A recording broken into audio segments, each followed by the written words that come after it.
paz do Senhor a todos. Meu nome é Alessandra Vitali, eu sou da Igreja Batista Ministério Colheita. Estamos começando mais um ensino bíblico online. Estamos estudando a história da Igreja Cristã 2 e o nosso tema de hoje é a Igreja Medieval. Se deu do ano 476 depois de Cristo até 1453 depois de Cristo. Em Josué 23, versículo 11, está escrito: Portanto, guardai diligentemente as vossas almas, para amardes ao Senhor vosso Deus. Então, o período que nós vamos estudar vai desde a queda de Roma, em 476 depois de Cristo, até a queda de Constantinopla, do ano de 1453 depois de Cristo.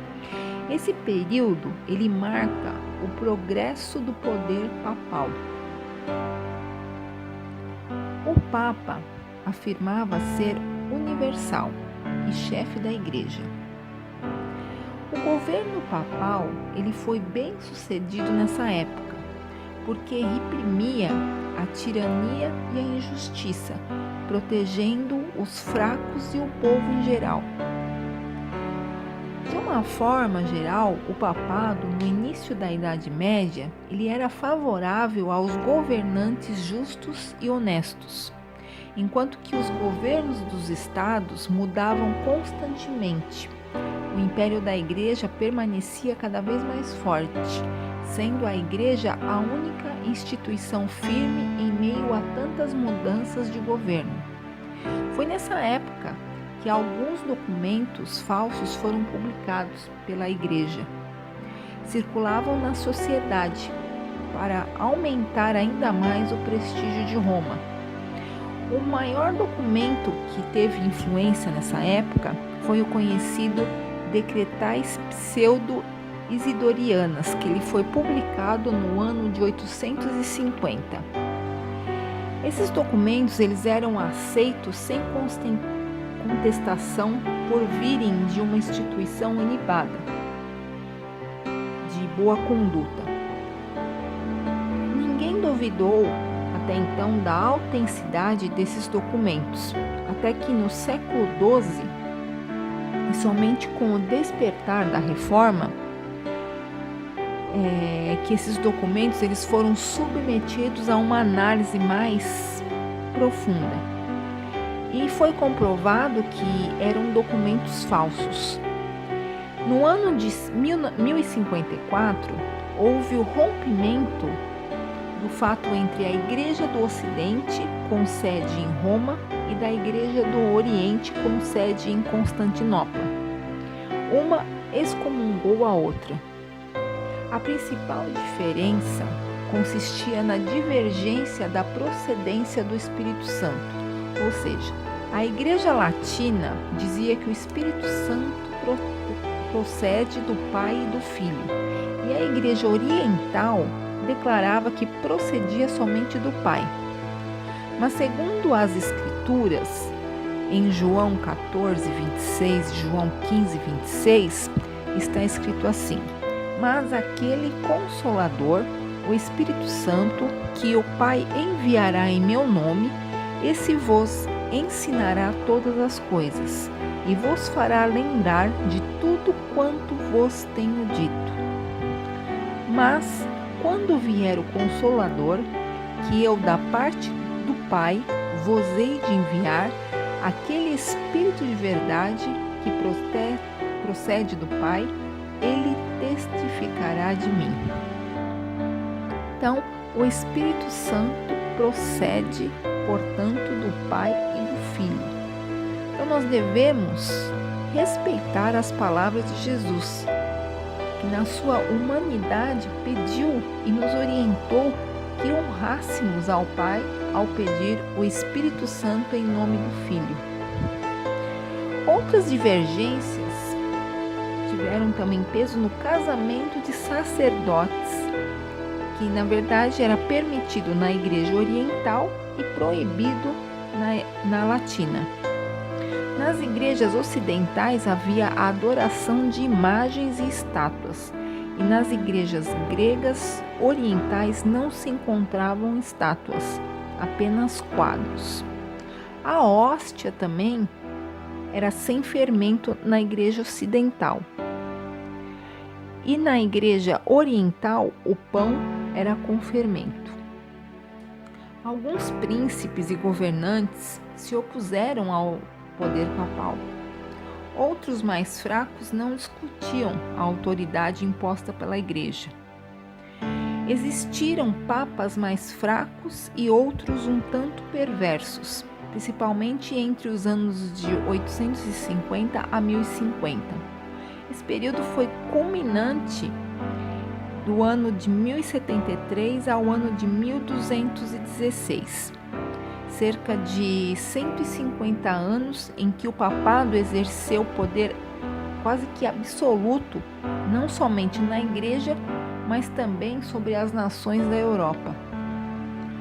O Papa, ele teve uma maior projeção durante essa época. A maior projeção foi a época do Hildebrando.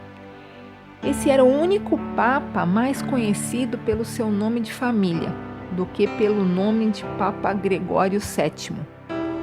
Ele governou como poder atrás do trono durante 20 anos e depois durante o governo papal até a sua morte em 1085. Ele reformou o clero, que estava corrompido, interrompeu a compra de cargos dentro da igreja, elevou moralmente o clero e exigiu o celibato. Ele libertou a igreja da influência de Estado. Até então, escolhia os papas e bispos. Impôs também a supremacia da igreja em relação ao Estado. Gregório VII queria que o governo do Estado fosse subordinado ao governo da igreja. Outro papa que demonstrou elevado grau de poder foi Inocêncio III, ou seja, Inocêncio III, que se deu do ano de 1198 a 1216. No seu discurso de posse, ele disse: "O sucessor de São Pedro ocupa uma posição intermediária entre Deus e o homem. É inferior a Deus, porém superior ao homem. É juiz de todos, mas não é julgado por ninguém." Em uma de suas cartas, Inocêncio escreveu ao Papa que havia sido entregue não somente à Igreja, mas também ao mundo inteiro, com o direito de dispor finalmente da coroa imperial e de todas as outras coroas. A decadência do poder papal começou com o Papa Bonifácio VIII, no ano de 1303. Ele tentou, sem sucesso, submeter os reis ao poderio papal. Ele proibiu o rei da Inglaterra de promulgar leis de impostos sobre as propriedades da igreja. Questionou Filipe, o Formoso, da França, que acabou encarcerando o Papa. Mesmo sendo liberado mais tarde, o Papa Bonifácio VII acabou morrendo de tristeza. O Papa Bonifácio VIII. A partir de 1305, durante mais ou menos 70 anos, todos os papas foram escolhidos sobre as ordens dos reis de França e estavam submissos à vontade destes. Na Idade Média, também nós vimos surgir outra religião e império fundados por Maomé. No início do sétimo século, que ameaçou a Igreja Oriental, com sede em Constantinopla, Maomé nasceu em Meca, Arábia, no ano de 570. Iniciou sua carreira como profeta no ano de 610, aos 40 anos de idade. As bases da fé islâmica são a crença em um único Deus, que chamam de Alá.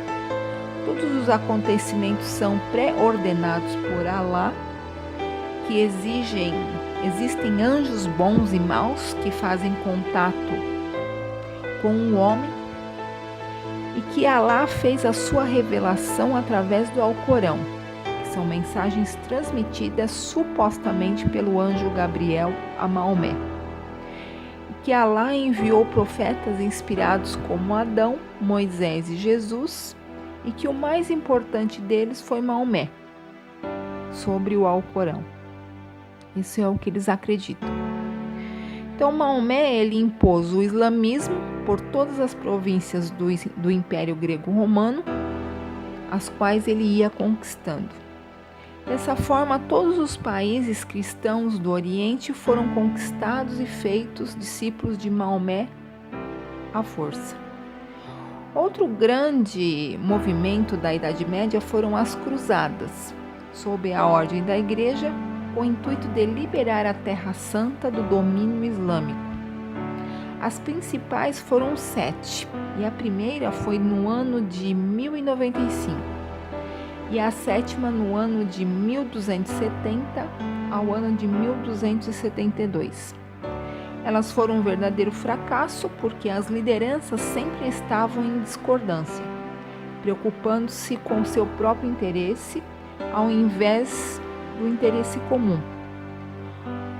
Um dos poucos benefícios das cruzadas foi a proteção do governo turco aos cristãos que quisessem visitar a Terra Santa, o impulso do comércio, ao comércio nessa época, e o desenvolvimento da Europa moderna. Outro aspecto desse período é o crescimento considerável da vida monástica, ou seja, dos monges e freiras. Daí surgiram as primeiras organizações dos ascetas. A Ordem dos Beneditinos, que se deu no ano de 529, a Ordem dos Cistercienses, que se deu no ano de 1098, a Ordem dos Franciscanos, no ano de 1209, e a Ordem dos Dominicanos, que se deu no ano de 1215. Então, a nossa aula de hoje da Igreja Medieval ela termina aqui. E na próxima aula nós estaremos vendo o fim da Era Medieval, as implicações que deu para a Igreja e também a Igreja Reformada. Amém? Eu desejo a todos a paz do Senhor Jesus e até a nossa próxima aula.